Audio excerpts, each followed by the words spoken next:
Graça e a paz a todos vocês, meus queridos irmãos. Prazer estar com vocês novamente, depois de 3 anos no campo missionário, né? Esse é o tempo que geralmente nós ficamos até retornarmos ao Brasil. Meu nome é Ronaldo, né? Sou um dos pastores aqui do presbitério de Taguatinga e sou missionário também da APMT, né? Talvez vocês não saibam, mas a APMT significa Agência Presbiteriana de Missões Transculturais. O que seria isso? A missão transcultural, ela visa trabalhar com o transcultural, como o próprio nome já diz, né? Então, independente se é no exterior ou dentro do próprio Brasil, né, nós temos aí missionários espalhados também pelo Brasil, trabalhando com quilombolas, trabalhando com ciganos, com aqueles de fala hispânica, aqueles de vindos da Ásia, né, chineses, coreanos, e por aí vai, né? Então são vários missionários espalhados aí pelo Brasil e também nós temos missionários nos campos internacionais. No caso, eu e muitos outros, né? Somos aí faixa de 200 missionários trabalhando de tempo integral e mais 240, digo, e mais 200 sendo formados nesse exato momento, né? Então é um grande avanço aí na obra missionária da IPB, né? E eu sou um desses muitos missionários que Deus tem vocacionado e chamado. Sou casado, né, com a Fernanda, temos 3 filhas, a Meg, com 14 anos, a Emily, com 10, e a Isabela, com 5 anos. Sendo que a Emily e a Meg nasceram no tempo que nós estivemos no Nepal, onde nós trabalhamos também ali como missionários por 7 anos, né? Em 2011 retornamos ao Brasil para maiores treinamentos, né? Para nos tornarmos então missionários da Igreja Presbiteriana do Brasil.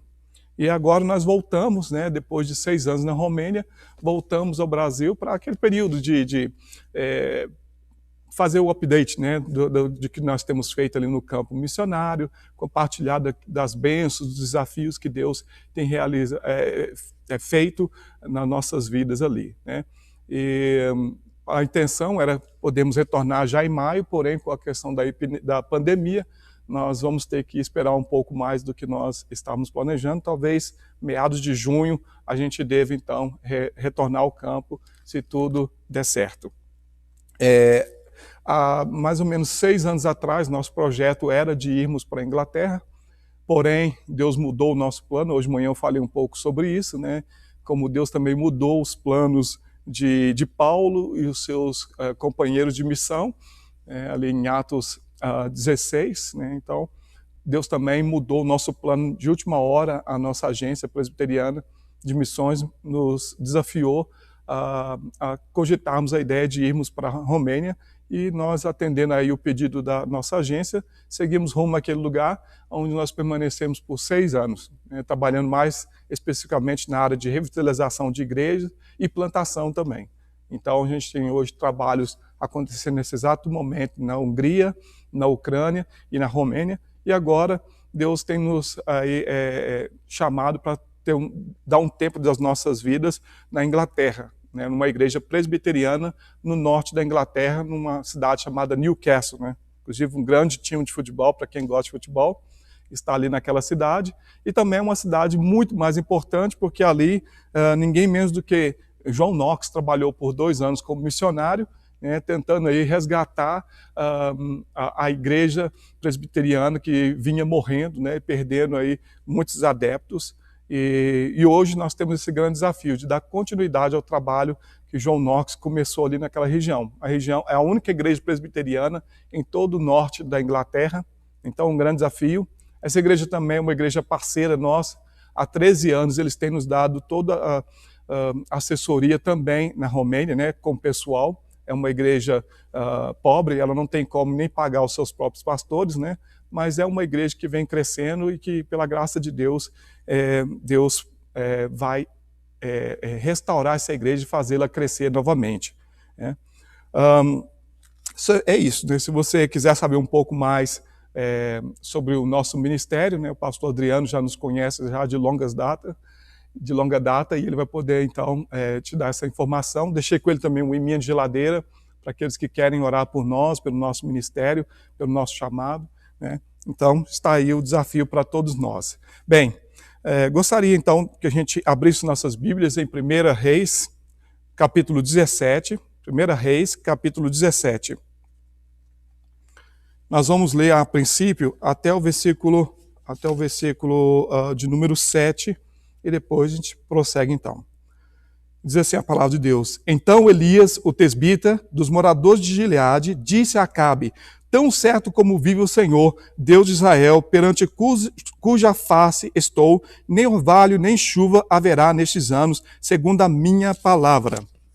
Veio-lhe a palavra do Senhor, dizendo: Retira-te daqui, vai para o lado oriente e esconde-te junto à torrente de Querite, fronteira ao Jordão. Beberás da torrente, e ordenei aos corvos que ali mesmo te sustentem.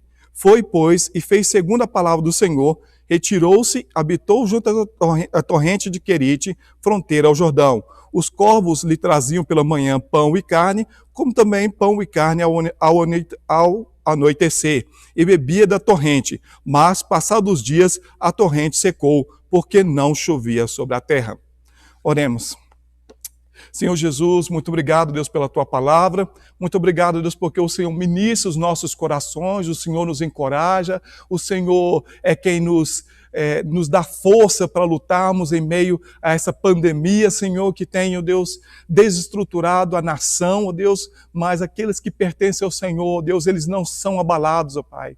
Deus, eles são fortificados, ó Deus, eles são desafiados, ó Pai, a irem, ó Deus, a voarem mais alto, ó Deus, a confiar mais no Senhor, Pai. Que essa palavra, Senhor, traga para as nossas vidas, Senhor, um bálsamo, ó Deus, em meio a tudo isso que vem acontecendo, Senhor. Que o Senhor nos ajude a entender a Tua palavra, em nome de Jesus. Amém.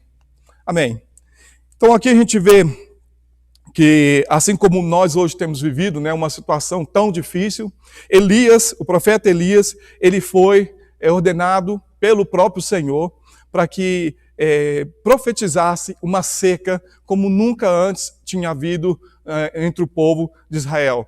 Aqui a gente sabe que o rei Acabe, ele acabou se rendendo à adoração a Baal, né, devindo aí da sua esposa, que era dos povos pagãos, e então ele não somente adora esse Deus Baal, como ele induz a nação a adorar e se prostrar diante de Baal. Então a gente vê que Deus se entristece com o povo, e então ele ordena essa maldição sobre o povo, e o povo então perece por 3 anos e 6 meses, para ser mais exato. Então, é lógico, né, a gente espera que essa pandemia não dure tanto assim, mas a situação é tão difícil quanto. Né? Então, Elias tinha esse grande desafio. Quem era Elias? Ele era um grande profeta, né? Mas ele teve o início do seu ministério muito repentinamente. A gente vê que ele aparece do nada e, de repente, já aparece dando, então, essa profecia contra o povo de Deus, pois o povo de Deus estava em pecado. Gostaria de falar aqui, dentro dos 3 pontos que eu quero abordar, o primeiro aqui é que o justo viverá pela fé. É isso que a palavra de Deus nos diz. Nós não andamos por circunstâncias, mas nós andamos segundo aquilo que nós cremos, e nós cremos num Deus Todo-Poderoso, que mesmo diante de todo esse desafio que nós temos vivenciado, Ele está conosco e Ele nos ajudará a crescer e a entrarmos em um outro patamar de fé para com Ele. Então, o título aqui da minha mensagem, eu coloquei aqui que a nossa fé, ela é testada, né? A nossa fé, ela é testada. Em momentos como esse, nossa fé, ela vai sendo testada e aprovada diante de Deus. Né? A gente sabe que não existe testemunho sem teste. Se nós não formos testados na nossa fé, se nós não formos aí moldados no nosso caráter, como a gente vai ter um testemunho para contar? Não é verdade? Eu não sei quantos de vocês sabem, mas eu era menino de rua em Belo Horizonte, né? Um menino como qualquer outro, e cresci ali nas ruas de Belo Horizonte. Mas uma mulher cristã olhou para mim de forma diferente, me tirou das ruas aos 6 anos de idade, entre 6 e 7 anos, e ela me levou para uma casa cristã, onde eu cresci, em um lar, uma casa para criança, e ali eu conheci o Evangelho, e esse Evangelho transforma a minha vida. Hoje são 21 anos trabalhando como missionário, falo de 5 línguas, já viajei mais de 18 países do mundo. Isso é um testemunho. Mas se vocês olharem para a minha vida o meu passado, eu fui testado, né? Deus tem me testado ainda continuamente. Esse teste, ele é contínuo e Deus é maravilhoso, mas não existe testemunho sem teste, né? Então, Elias teve que ter uma fé para proclamar aquela grande seca. Tanto é que Deus fala para ele fugir dali e ir para uma outra região, porque eu creio que não é algo que as pessoas querem ouvir, não é verdade? Ouvir que vai ter uma seca durante 3 anos e 6 meses é um grande desafio, mas ele teve que ter fé para fazer, para entregar essa profecia para o povo, né? E tudo indica que Deus o tirou dali também para que as pessoas não se apoiassem no profeta, porque a palavra de Deus ela tinha que se cumprir e o povo deveria passar por aquele momento de disciplina, de correção. Nossa zona de conforto não pode se tornar para nós o nosso porto seguro, né? Mas Deus é o nosso porto seguro, né? Nós devemos sair da nossa zona de conforto e desenvolver a nossa fé. Nós só vamos desenvolver a nossa fé quando nós sairmos dessa zona de conforto e dizermos, Deus, eis-me aqui, né? O que o Senhor quer de mim? O que o Senhor quer trabalhar em mim durante esse tempo? É confiar mais no Senhor? É estar mais perto de Ti? O que o Senhor quer de mim? O que o Senhor quer que eu faça? Eu quero sair da minha zona de conforto, né?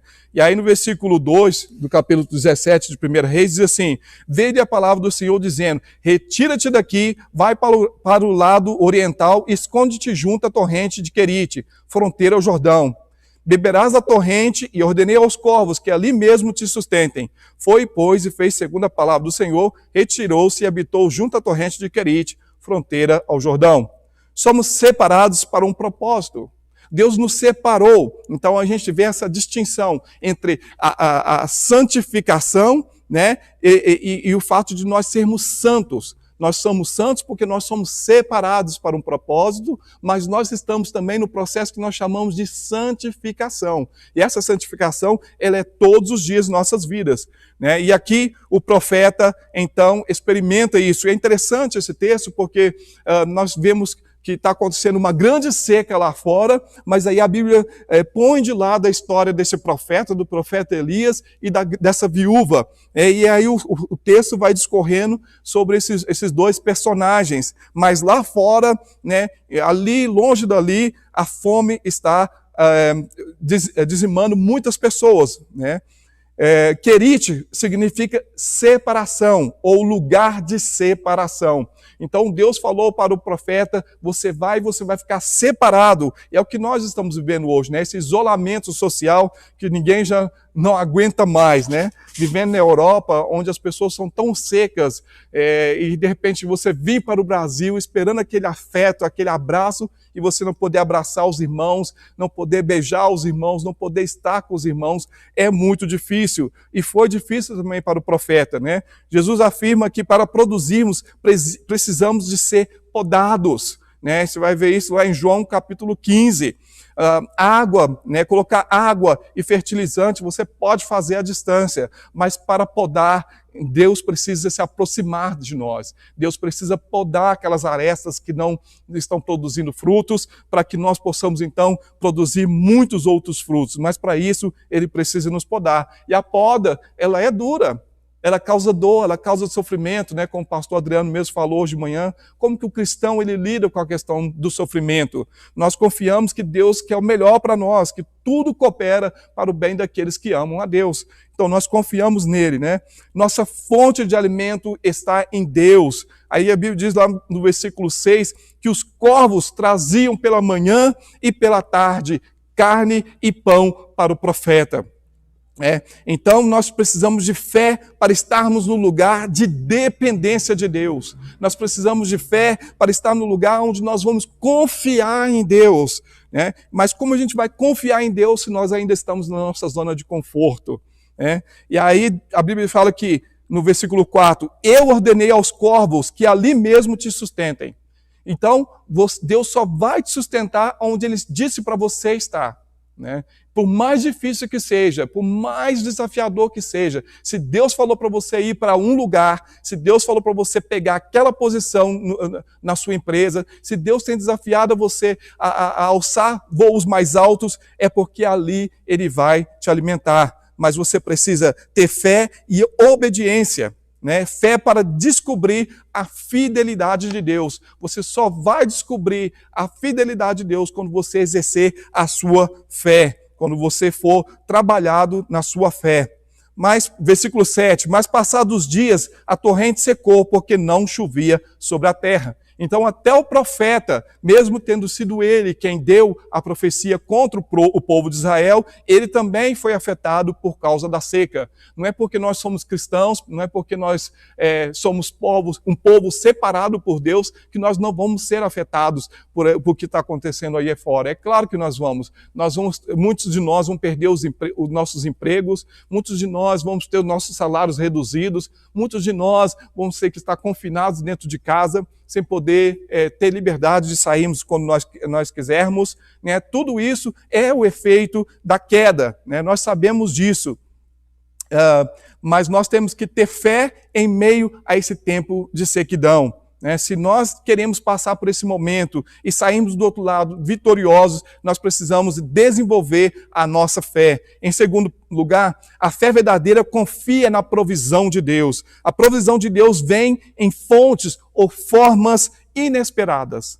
Né? Quando nós chegamos aqui em Brasília, nosso plano, como eu disse anteriormente, era irmos o quanto antes possível. Porém, Deus muda toda a circunstância e nós temos que aqui ficar. Mas Deus tem cuidado de nós. Uns vêm e nos dá um alimento, outros vêm e dá roupa para as crianças. Uma senhora de uma igreja, de uma outra igreja, nos emprestou uma casa no fundo da casa dela, sem cobrar nada de nós. Tudo isso é a provisão de Deus. Mas Deus só vai te providenciar isso quando você está no lugar onde Ele mandou você estar. Por mais difícil que seja. Né? Então, a fonte da nossa provisão, ela muitas vezes vai vir de formas inesperadas. Né? No versículo 8 a 12, né, diz assim: então lhe veio a palavra do Senhor dizendo, dispõe-te e vai a Serepta, que pertence a Sidom, e demora-te ali, onde ordenei a uma mulher viúva que te dê comida. Então, ele se levantou e se foi a Serepta. Chegando à porta da cidade, estava ali uma mulher viúva, apanhando lenha. Ele a chamou e lhe disse, traz-me, peço-te, uma vasilha de água para eu beber. Indo ela buscá-la, ele a chamou e lhe disse, traz-me também um bocado de pão na tua mão. Você imagina quando Deus fala para o profeta, agora você sai daqui de Querite, onde você está sendo alimentado de manhã e de manhã e pela tarde, você tem aqui a água do riacho e você vai para Serepta, que ali eu já preparei alguém que vá te alimentar. Quando o profeta chega lá, quem está lá? Uma viúva catando gravetos para se alimentar, e aí então, sem esperança, ela pensa que iria morrer. Então, muitas vezes, Deus vai te mandar para lugares onde você não vai entender, você não vai compreender. Mas essa mesma fé que havia no profeta tem que estar também em nossos corações, de confiarmos que, ainda que nós não entendamos, nós devemos estar no lugar onde Deus assim nos ordenou. E essa fé, a fé verdadeira, ela não somente te encoraja, como ela também encoraja outros a crerem em Deus, como nós vamos ver no versículo 12. Porém, ela respondeu, tão certo como vive o Senhor teu Deus, não tenho cozido, há somente um punhado de farinha numa panela e um pouco de azeite numa botija. E vês aqui, apanhei 2 cavacos e vou preparar esse resto de comida para mim e para o meu filho comê-lo-emos e morreremos. Veja que essa mulher, até esse determinado momento, ela não tinha fé. Ela ainda não tinha exercido essa sua fé para entender que Deus iria providenciar tudo para ela se ela exercesse a sua fé. Elias então disse, não temas, vai, faz o que disseste, mas primeiro faze dele para mim um bolo pequeno, traze-mo aqui fora, depois farás para ti mesma e para teu filho. Imagina a situação. O profeta coloca essa senhora numa situação um pouco quanto delicada, que ela está dizendo, olha, eu não tenho comida. O que eu tenho aqui é suficiente para mim e para o meu filho comermos e depois nós vamos morrer. Então o profeta fala assim, então você faz lá como você falou, depois mas primeiro você traz para mim, depois para vocês, né? Então muitas vezes, para que nós experimentemos a bondade de Deus, a graça de Deus, nós precisamos confiar em Deus plenamente, mesmo que a circunstância ao nosso redor esteja dizendo totalmente o contrário, nós precisamos confiar em Deus. Aqueles que colocam Deus em primeiro plano descobrem a sua fidelidade. A fidelidade de Deus é para aqueles que o temem. Se nós tememos a Deus, nós podemos estar certo que a sua fidelidade nos trará a provisão no tempo certo. Não se desespere. Em tempos de necessidades, tendemos a buscar mais a face de Deus.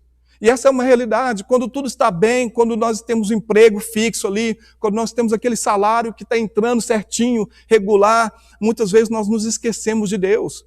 Esses dias mesmo conversando com um amigo de longas datas que foi ser missionário comigo, ele foi para os Estados Unidos para trabalhar como missionário e acabou trabalhando secularmente. E eu conversando com ele, ele falou assim que ele vai na igreja hoje em dia, mas é somente corpo presente.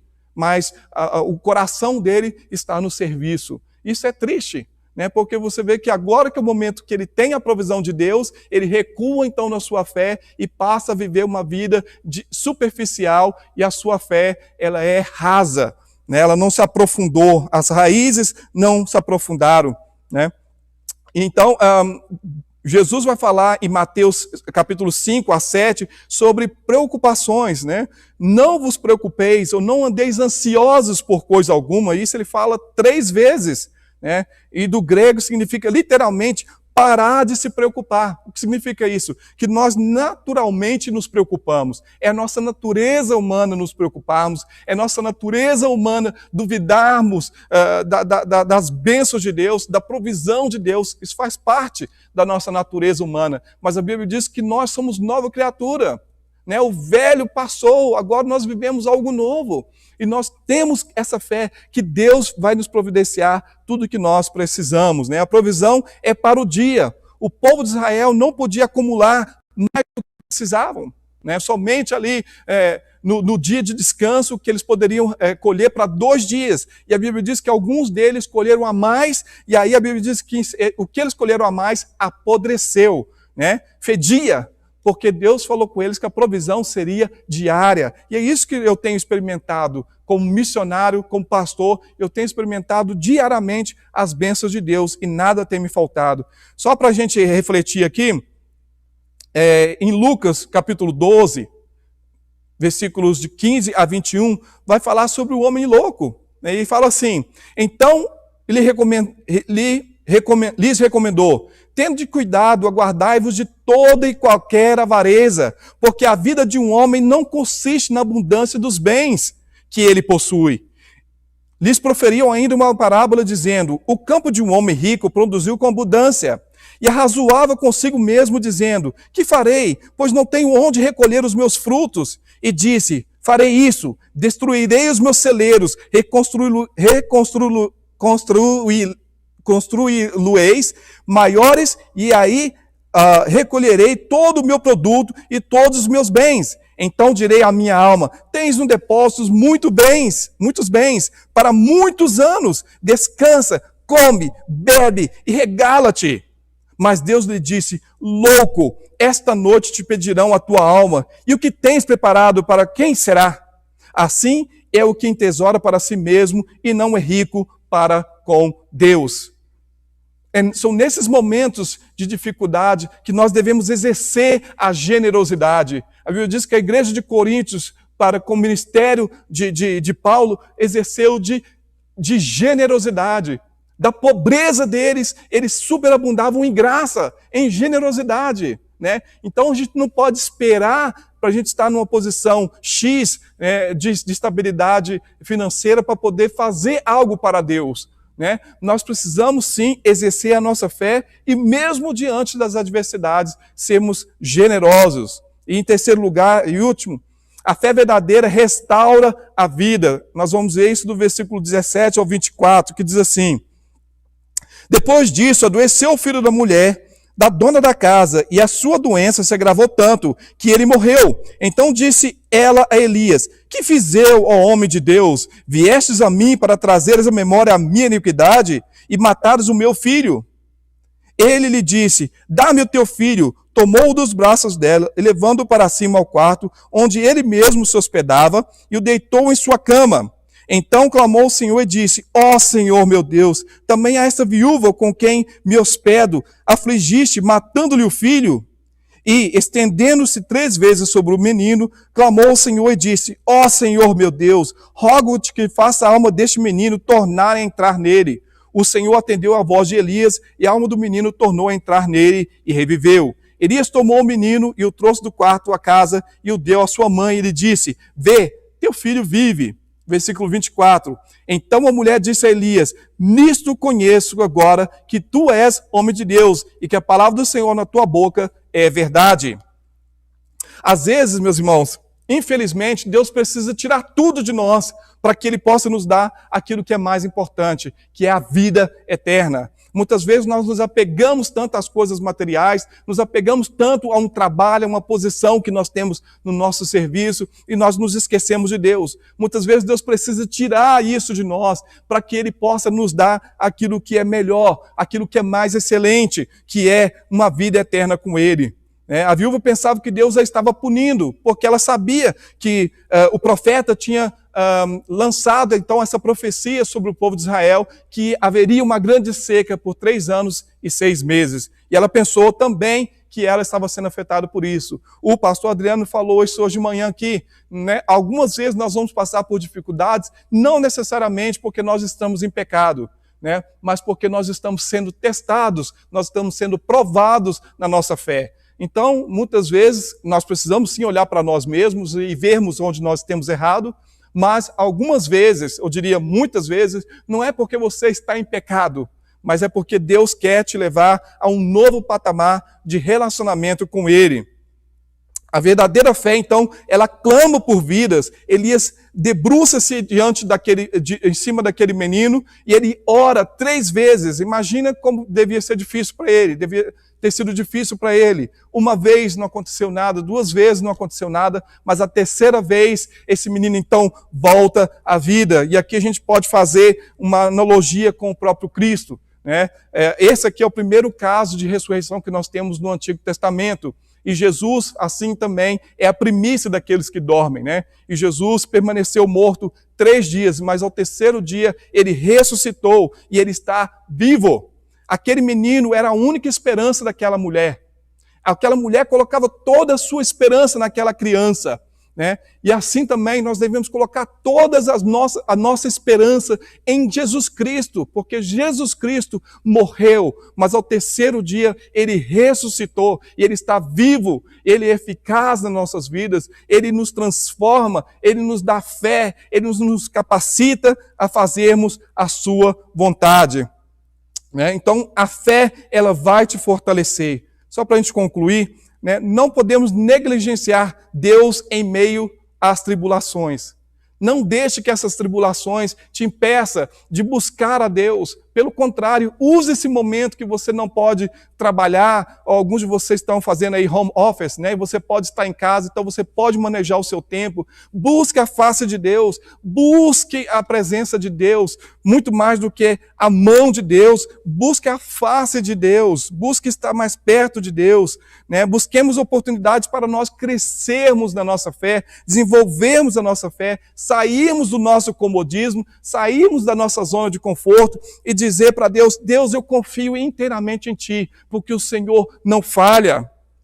Né? A fé, fortaleça a fé de outros também. Nesse momento, você está vendo que alguém da sua igreja, um amigo ou alguém do seu trabalho está desesperado, encoraje essa pessoa, né? Fale uma palavra de esperança para essa pessoa, fale da palavra de Deus, que é esperança para o mundo perdido. Né? Sejamos instrumentos nas mãos de Deus para trazer vidas para o reino dele. Né? Eu sou missionário, mas a igreja também tem sua responsabilidade. Hoje de manhã eu falei sobre isso. Paulo fala assim, ai de mim se eu não pregar o evangelho. Nós temos esse grande desafio hoje como igreja, não terceirizarmos aquilo que é responsabilidade nossa. O missionário, ele foi preparado para ir para os campos transculturais, para os lugares longínquos onde a igreja não pode ir, mas a igreja tem uma grande responsabilidade aqui também, né? Aqui na sua igreja, aí no seu trabalho, na sua casa. Fale do evangelho de Cristo, pregue, corrija se preciso for, mas não descanse, porque os dias são maus. A palavra de Deus nos diz isso, que os dias são maus. Meu irmão, minha irmã, você que está aí na sua casa, talvez você que nem é cristão, né, que está aí assistindo uma pregação pela primeira vez, eu quero te dizer que Jesus Cristo está vivo. Ele morreu, mas ao terceiro dia ele ressuscitou. Assim como esse menino era a única esperança daquela viúva, Jesus Cristo é a nossa única esperança. Aonde você vai buscar a sua esperança agora? Aonde busca a esperança os grandes, os poderosos nesse momento? A Europa está um caos. As pessoas estão perdidas, porque elas pensavam que a sua esperança estava no seu dinheiro, no seu trabalho, mas agora o que eles têm? Mas ainda que nós perdamos tudo que nós temos, nós temos a Cristo. Nós temos a Deus que nos fortalece e nos dá vida quando nós nos sentimos mortos, né? Quando nós nos sentimos desanimados. Deus vem e nos dá vida, e essa vida é uma vida em abundância. Que Deus possa, então, nos encorajar com essa palavra, e que, só para a gente recapitular, né? O justo viverá pela fé, a fé verdadeira confia na provisão de Deus, e a fé verdadeira restaura a vida. Né? Quando nós confiamos em Deus, tudo em nós começa a ser restaurado. Que Deus te abençoe, que Deus te fortaleça, que a graça de Deus esteja sobre a sua vida, agora e para todo sempre. Nós vamos ter um momento agora, um cântico, não é isso, meu querido? Finalizando. Deus abençoe. Que Deus sobre ti levante o rosto e te dê paz, e te dê paz. Que Deus sobre ti levante o rosto e te guarde para sempre guarde. Que Deus te guarde. Deus te guarde, guarde até o